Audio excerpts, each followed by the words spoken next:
मेरे अत्यंत आत्मीय मित्रों, प्यारे विद्यार्थियों, मैं संतोष सिंह आप सभी लोगों का स्वागत करता हूं आपके अपने यूट्यूब चैनल डीजे सर पर। आज आप सभी लोगों का जो था वो बीएड यूपी बीएड का एंट्रेंस एग्ज़ाम था। उम्मीद है आप सभी लोगों का पेपर जो है बहुत ही बेहतर तरीके से गया होगा। डिस्कशंस यहाँ पर देखिए, मैं कुछ जो उसके महत्वपूर्ण प्रश्न हैं जो कि जीके जीएस वगैरह के हैं, कुछ करंट अफेयर्स के हैं, तो मैं उन सभी प्रश्नों का आपको हल करा रहा हूँ। इन प्रश्नों को देख लीजिएगा। ये सभी प्रश्न जो है एकदम पूरे एक्यूरेट, एकदम सही हैं और ये प्रश्न पूरे के पूरे आपके आए हुए हैं। देखिए, आप लोग को तो पेपर मिलता नहीं है बीएड का, जब एंट्रेंस हो जाता है तो यूपी बीएड एंट्रेंस का तो पेपर मिलता नहीं है। लेकिन ये कुछ हमारे प्रिय विद्यार्थी डियर स्टूडेंट्स हैं जिनके थ्रू और कुछ मित्रगण हैं जिनके मदद माध्यम से ये प्रश्नों की श्रृंखला मिली है। तो आप लोग डियर स्टूडेंट्स को ध्यान से सुनिएगा और सभी प्रश्नों को एक बार मिला लीजिएगा। और ये प्रश्न जो हैं वो आने वाले UP triple S C PET के बच्चे जो हैं कान खोलकर जरूर सुन लें। सभी लोग ध्यान से सुनिए। ये केवल और केवल बीएड वाले बच्चों के लिए या मित्रों के लिए नहीं है। ये जो वीडियो जो है मुख्य रूप से यूपी ट्रिपल एस सी के बच्चों के लिए भी है, पीईटी के लिए, और जो लेखपाल के परीक्षा में बैठने वाले हैं, पुलिस की परीक्षा में बैठने वाले, उन सभी के लिए जो भी यूपी से रिलेटेड प्रश्नों जो भी एग्ज़ाम आपके होने वाले हैं, उन सभी एग्ज़ामों के लिए प्रश्न जो है बहुत ही इंपॉर्टेंट प्रश्नों की सीरीज है। तो ड्यूरेशन प्रश्न में अंत तक बने रहेगा। देखिए, पहला इसमें एक प्रश्न आप लोग का जो महत्वपूर्ण था, 1918 में खेड़ा सत्याग्रह किसके द्वारा प्रारंभ किया गया। देखिए, बहुत ही इंपॉर्टेंट प्रश्न, ये प्रश्न आपका आया हुआ था। 1918 में खेड़ा सत्याग्रह किसके द्वारा प्रारंभ किया गया था। तो ड्यूरेशन देखिए, ये महात्मा गांधी जी के द्वारा प्रारंभ किया गया था। ठीक है, महात्मा गांधी जानते हैं कि हमारे देश के राष्ट्रपिता भी हैं, और महात्मा गांधी से रिलेटेड सब कोई ना कोई एक प्रश्न जरूर एग्जाम में आपके पूछा जाता है। दूसरा देखिए, बहुत ही महत्वपूर्ण प्रश्न है, मोस्ट इंपॉर्टेंट है, भीमराव अंबेडकर को भारत रत्न किस सन में मिला। ये भी प्रश्न आपका आज का आया हुआ है एंट्रेंस एग्जाम में यूपी बीएड के। तो सन 1990 में मिला था डिविजन को। संगीत दिवस किस दिन मनाया जाता है। देखिए कैसे प्रश्नों को घुमा के पूछा गया है। भाई जानते हैं, सभी लोग जानते हैं, अगर ये पूछा जाता कि ये बताइए कि योग दिवस किस दिन है, तो सभी लोग बता देते कि हाँ 21 जून को है। लेकिन 21 जून को योग दिवस ही नहीं है, बल्कि उस दिन संगीत दिवस भी होता है। तो संगीत दिवस किस दिन मनाया जाता है, 21 जून को। तो देखिए प्रश्न वही है, लेकिन थोड़ा सा घुमा दिया गया, तो संगीत दिवस को पूछ लिया गया है। तो ड्यूरेशंस यहाँ पर 21 जून जिन बच्चों ने लगाया है उनका राइट आंसर है, या जो मित्रगण ने अपना 21 जून को चुना है उनका वो राइट है। उसके अलावा जो किसी और ऑप्शन को चुने होंगे तो उनका वो गलत हो जाएगा। 21, 22, 23, 24 ये सब आपका ऑप्शन दिया हुआ था। चलिए बढ़ते हैं हम लोग नेक्स्ट क्वेश्चन की ओर।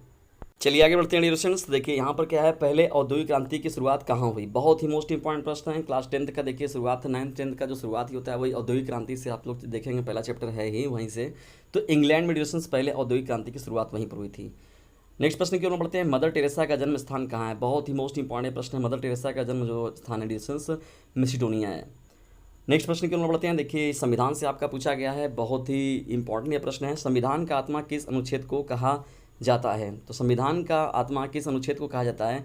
तो उसमें देखिए अनुच्छेद जो भी आपका दिया हुआ था डिविजन 11, 12, 13 शायद समथिंग यही कुछ दिया हुआ था, और लास्ट वाला जो ऑप्शन दिया गया था इनमें से कोई नहीं। तो इनमें से कोई नहीं वाला कोई ऑप्शन जो था वो आपका राइट था। लेकिन संविधान का आत्मा जो कहा जाता है डिविजन वो अनुच्छेद 32 को कहा जाता है। ठीक है डियर स्टूडेंट्स, यदि वीडियो थोड़ा सा भी आप लोग को हेल्पफुल लग रहा है तो इसे लाइक करें, शेयर करें, और चैनल को सब्सक्राइब करना बिल्कुल भी ना भूलें, क्योंकि ऐसे ही मोस्ट इंपॉर्टेंट यूपी से रिलेटेड जितने भी अपडेट रहते हैं आप लोग को नियमित तौर पर मिलते रहते हैं। और बोर्ड एग्जामिनेशन की भी बहुत बेहतर तरीके से इस पर तैयारी कराई जाती है, खासतौर पर यूपी बोर्ड एग्जामिनेशन की। तो डियर स्टूडेंट्स, इस चैनल का लिंक जो अपने छोटे भाई बहन पर भी जरूर शेयर करें जो कि 10th और 12th में है। और जो व्हाट्सएप ग्रुप को अगर ज्वाइन करना चाहते हैं तो आप जाइए, तैयारी वगैरह के लिए यूपी ट्रिपल एस सी करना चाहते हैं, लेखपाल करना चाहते हैं, कोई भी चीज़ों को, तो आप जाइए, डिस्क्रिप्शन बॉक्स में लिंक मिलेगा, वहाँ से एक नंबर आपको मिलेगा 950 690 227, उस नंबर को आप ज्वाइन कर लीजिए। ठीक है, वो भी फ्री में।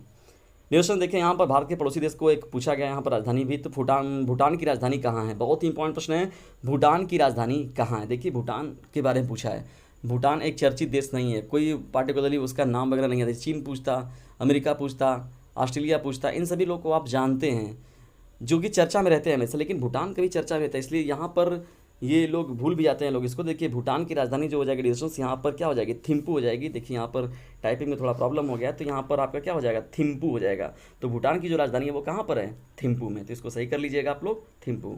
बढ़ते हैं नेक्स्ट क्वेश्चन की ओर। देखिए विश्व स्वास्थ्य दिवस मनाया जाता है। तो डिस्टेंस विश्व स्वास्थ्य दिवस जो प्रत्येक वर्ष होता है वो 7 अप्रैल को मनाया जाता है।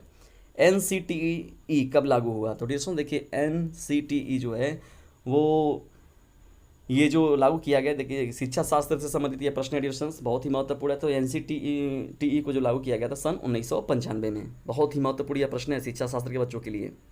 बढ़ते हैं नेक्स्ट क्वेश्चन की ओर एडिशंस। वन दिवस किस दिन मनाया जाता है। तो वन दिवस जो प्रत्येक वर्ष मनाया जाता है वो 21 मार्च को मनाया जाता है। सत्यार्थ प्रकाश किसकी रचना है। ये देखिए आया हुआ था आपका प्रश्न आज के महत्वपूर्ण इंट्रेंस एग्जाम में, सत्यार्थ प्रकाश किसकी रचना है। तो ये जो डिरेक्शन है वो दयानंद सरस्वती जी की है। नेक्स्ट क्वेश्चन की ओर बढ़ते हैं। हाल ही में मरणोपरांत जनरल विपिन रावत को कौन सा पुरस्कार दिया गया? तो डिस्कशन देखिए, यहाँ पर उनको पद्म विभूषण दिया गया। ठीक है, बहुत ही महत्वपूर्ण ये प्रश्न है और ये आने वाले कम्पिटेटिव एग्जाम के लिए भी बहुत ही महत्वपूर्ण प्रश्न है। ठीक है ना, क्योंकि जानते हैं कि बहुत ही दुखद इनका जो अंत हुआ, जो क्राफ्ट हुआ था, हेलीकॉप्टर जो क्रैश हुआ था, वो बहुत ही दर्दनाक हुआ था। तो ऐसी घटना होनी नहीं चाहिए थी, वो एकदम अचानक की हुई थी घटना। तो हाल ही में मरणोपरांत जनरल विपिन रावत को कौन सा पुरस्कार दिया गया था डिविजन? तो पद्म विभूषण दिया गया है। ये प्रश्न हो जाएगा, इस प्रश्न का ये उत्तर हो जाएगा।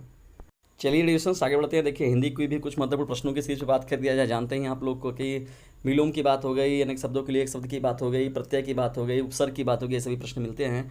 और संधि विच्छेद की बात हो गई, अलंकार की बात होगी, सब तो कुछ महत्वपूर्ण प्रश्नों को मिलाकर रहता है।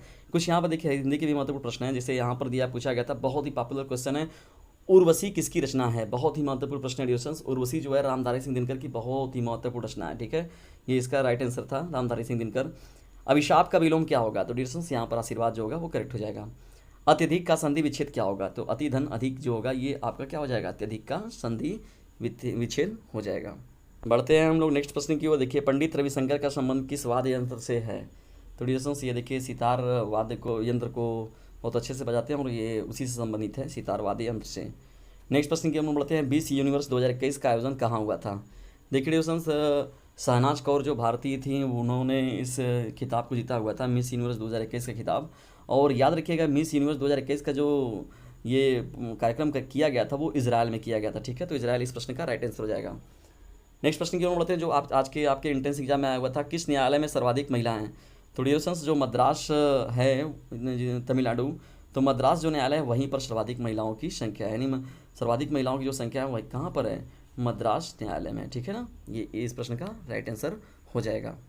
चलिए आगे बढ़ते हैं हम लोग और देखते हैं कुछ अन्य प्रश्नों को। किस नदी को वृद्धगंगा कहा जाता है? बहुत ही मोस्ट इंपॉर्टेंट यह प्रश्न डिविजन, किस नदी को वृद्धगंगा कहा जाता है? देखिए, पूछे गए प्रश्न ही आपके ज़्यादातर देखने को मिल रहे हैं। तो गोदावरी नदी जो है डिविजन उसे ही वृद्धगंगा के नाम से कहा जाता है। ठीक है, इस नदी को ही। टेलीफोन का आविष्कार किसने किया? देखिए, पॉपुलर क्वेश्चन है, J.L. बियर्ड। कुचिपुड़ी किस राज्य का नृत्य है? देखिए, किसी न किसी राज्य का नृत्य जो होता है वो भी पूछा जाता है आपसे। तो आंध्र प्रदेश का जो महत्वपूर्ण नृत्य डिविजन उसे कुचिपुड़ी हम लोग कहते हैं। तो कुचिपुड़ी कहाँ का नृत्य है? आंध्र प्रदेश राज्य का। बढ़ते हैं हम लोग नेक्स्ट प्रश्न की ओर। मानव सबसे पहले किस धातु का इस्तेमाल किया? तो डिविजन देखिए, मानव के द्वारा सबसे पहले धातु जो इस्तेमाल किया गया उसका नाम है तांबा। नेक्स्ट प्रश्न की ओर बढ़ते हैं। भारत में हिमालय की सबसे बड़ी चोटी किस राज्य में है? तो डिविजन देखिए, यहाँ पर उत्तराखंड दिया हुआ था, हिमाचल प्रदेश दिया हुआ था। तो यहाँ पर देखिए सिक्किम जो था वो राइट प्रश्न का आंसर हो जाएगा। तो सिक्किम का जो चोटी है कंचनजंगा, वही भारत में हिमालय की सबसे बड़ी चोटी है। नेक्स्ट प्रश्न क्यों बोलते हैं, माउंट एवरेस्ट पर चढ़ने वाली पहली महिला कौन थी? तो देखिए रिलेशंस, ये पूरे विश्व स्तर पर पूछा हुआ था ये प्रश्न। ठीक है, तो इसमें जानते हैं कि ऑप्शन में आप लोग का विदेशियों का नाम दिया गया था। ठीक है, तो माउंट एवरेस्ट पर चढ़ने वाली पहली महिला जो थी रिलेशंस वो जुंको तांबे थी, जो कि जापान से संबंधित थी। ठीक है ना, जापान देश से संबंधित थी और उन्होंने जापान देश का बहुत ही बड़े पैमाने पर नाम रोशन किया हुआ था। इसके साथ ही साथ उन्होंने महिला सशक्तिकरण को भी दिखाया हुआ था। तो माउंट एवरेस्ट पर चढ़ने वाली पहली महिला कौन थी? तो डिस्टेंस ये हो जाएंगी जुंको तांबे, और ये कहाँ की हैं? ये जापान देश से संबंधित हैं। चलिए हम लोग बढ़ते हैं नेक्स्ट क्वेश्चन की ओर। भारत चीन को विभाजित करने वाली रेखा का नाम क्या है? देखिए कितना सिंपल क्वेश्चन है, ये बहुत ही पॉपुलर क्वेश्चन है। ये बार बार हर एक कम्पिटिटिव एग्जाम में पूछे जाने वाला प्रश्न है। लेकिन कभी कभी क्या होता है, हम लोग भारत पाकिस्तान और भारत चीन में कन्फ्यूज आते हैं। तो डिस्टेंस भारत पाकिस्तान का जो है वो कौन है? रेड क्लिफ रेखा है, और भारत चीन के बीच में जो है वो मैकमोहन है। ठीक ना, तो भारत चीन को विभाजित करने वाली रेखा का नाम क्या है? मैकमोहन हो जाएगा, और आज के एंट्रेंस एग्जाम में आया हुआ था। सबसे पुराना वेद कौन सा है? देखिए बहुत मोस्ट इंपॉर्टेंट, ऋग्वेद, सामवेद, यजुर्वेद, अथर्ववेद। ठीक है, उसमें सबसे प्राचीन जो है डिविजन्स ऋग्वेद है। तो क्रम से भी आप लोग अगर याद रखेंगे तब भी आपको याद रहेगा ऋग्वेद, सामवेद, यजुर्वेद, अथर्ववेद। उसमें सबसे पहले आपको ऋग्वेद मिला, तो ऋग्वेद सबसे प्राचीन है। नेक्स्ट प्रश्न की ओर बढ़ते हैं। एनी बेसेंट का जन्म कहाँ हुआ था? तो डिविजन्स एनी बेसेंट का जो जन्म हुआ था लंदन में हुआ था। तो डिविजन्स ये रहे कुछ महत्वपूर्ण कलेक्टिव क्वेश्चन जो कि आज के यूपी बीएड एंट्रेंस एग्जाम 2022 में आए हुए थे। महत्वपूर्ण प्रश्नों की आज की ये सीरीज आपको कैसी लगी इसके बारे में कमेंट बॉक्स में ज़रूर बताएं। और साथ ही साथ यूपी SSC के जो बच्चे हैं जो कि पीटी की एग्ज़ाम देने वाले हैं, और उसके साथ ही साथ ग्रुप सी से रिलेटेड जितने भी वैकेंसीज आने वाली हैं उनसे रिलेटेड जो बच्चे हैं, तो उन सभी के लिए आज का ये सेशन जो है बहुत ही महत्वपूर्ण है। ठीक है डिस्टेंस, और कोई भी महत्वपूर्ण ऐसे PDF के लिए आप लोग डिस्क्रिप्शन बॉक्स में जाकर वहाँ से एक नंबर आप लोग को मिलेगा 950 690 257। आप उस नंबर से भी ज्वाइन होकर पूछ सकते हैं। ठीक है डिस्टेंस, लेकिन एक काम आप लोग को और करना होगा कि इस चैनल के हेल्प ग्रुप में आपको इतना काम जरूर करना होगा, ओनली शेयर माई वीडियोज़। ठीक है डियर, यदि वीडियो पसंद आता है तो इसे लाइक करें, शेयर करें और चैनल पर तो चैनल को सब्सक्राइब करना बिल्कुल भी ना भूलें, क्योंकि ऐसे ही महत्वपूर्ण जो नोटिफिकेशन रहता है यूपी बोर्ड से रिलेटेड या यूपी से संबंधित, यूपी से रिलेटेड कोई भी वैकेंसीज़ के, तो आप लोग को इस पर नियमित रूप से मिलती रहती है। तो डियर फ्रेंड्स, इसे शेयर ज़रूर कीजिए। तो तब तक के लिए टेक केयर, गुड बाय, जय हिंद, जय भारत। अभी महत्वपूर्ण प्रश्नों की सीरीज का जो सर्च रहेगा जारी रहेगा। अगर कुछ और महत्वपूर्ण प्रश्नों का संग्रह मुझे कलेक्ट होकर मिलता है तो मैं उन सभी को भी आप लोगों से ज़रूर बताऊंगा। लेकिन डियर फ्रेंड्स, तब तक इसे शेयर जरूर करें और अपने प्रश्नों को एक बार ज़रूर मिला लीजिए।